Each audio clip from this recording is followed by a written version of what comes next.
CATV is proudly presented by Toyota. I think I'll start with Lee. How old is Will? 9 months. Yeah, it's gone so quickly.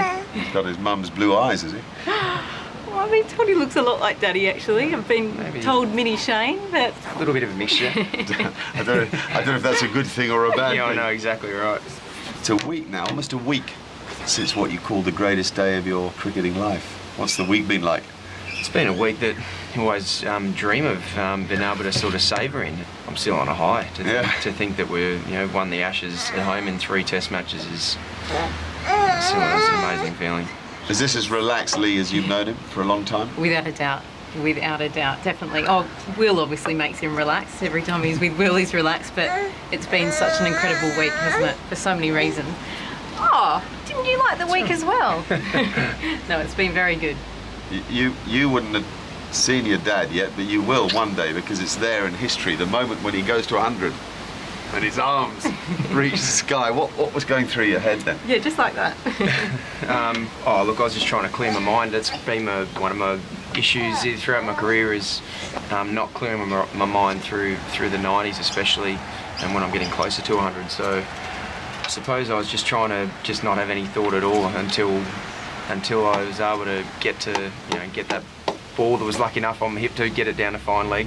And I think it was just raw emotion that just came out. Just relief more than anything, because the way I batted in Perth after I got out, I was probably the most disappointed I've been nearly my whole career, the way I batted in that innings. Oh no. I was absolutely shattered that I just didn't have the intent when I was out there. I wasn't putting pressure on the bowlers. They just, because everything was set up in my whole game to make sure that I wasn't getting LB, that my technique was right for that, which I've worked very hard on it. I had to trust everything that I'd been working on. And so after that innings, I just sat down and said, you know what, if I'm going to get dropped for playing for Australia, I'm going to get dropped playing my own way. I'm going to go out there and actually take on the bowlers, because that's when I have my most fun, which is when I actually play my best. Can you explain to us then what it is that Darren Lehmann can do?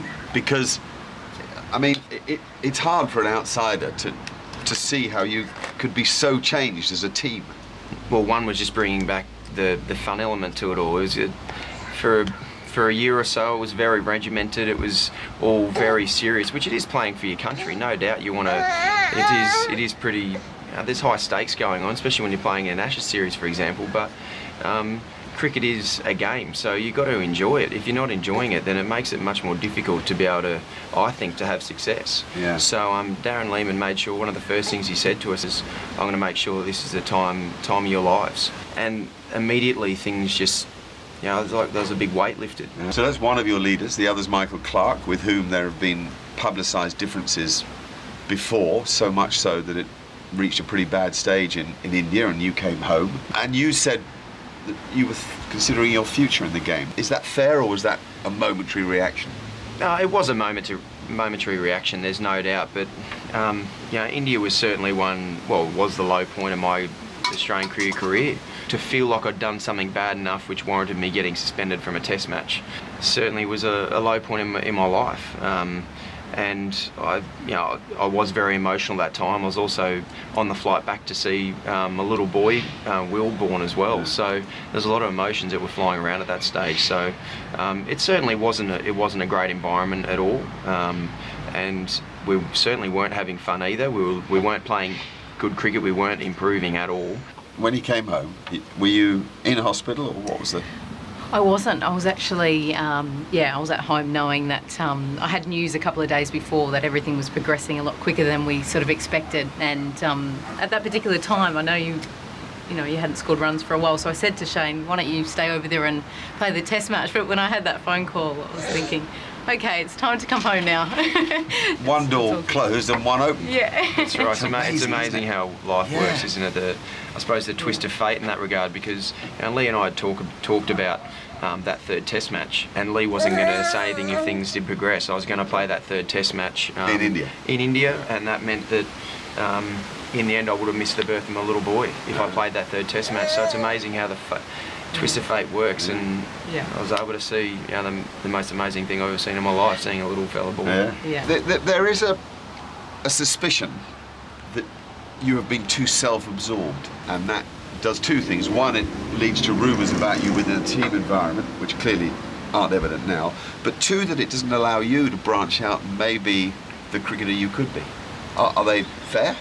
I wouldn't think I'm self-absorbed. Every day I'm spending 1 to 2 hours with the medical staff trying to stay fit and stay on the ground. I'd never say that I ever did anything that drew away from the team. There's the people who know me very well and been in teams with me. I've only ever done whatever I possibly can to help the team on and off the field. What was instilled in me growing up by my mum and dad was to work hard and give it everything I've got every single time, and that meant at times I did put extra pressure on myself, which meant I was I wasn't expressing myself and expressing my talent how I really should have. But on the flip side, it meant that I did everything I possibly could to see how good I could be. So what are your ambitions now? I just want to continue to be involved in this Australian cricket team. It is just so much fun to be around, and it has been for the last 6 months. It's incredible to be able to be a part of something so special and see guys really come of age. Someone like Mitch Johnson, who's one of my great mates, who I've seen him go through the ups and downs, especially the downs, and the crowd support and the public support of Mitch now is just It's great, isn't it? Oh, it's incredible. What would you like for him now? For him to play his 50th test. A couple of years ago, he said to me, if you ever played 50 test matches for Australia, you'd be such a happy person. So to be able to, you're here, nearly here already, and just to be proud of himself and continue to do what he's doing, because we're extremely proud of him.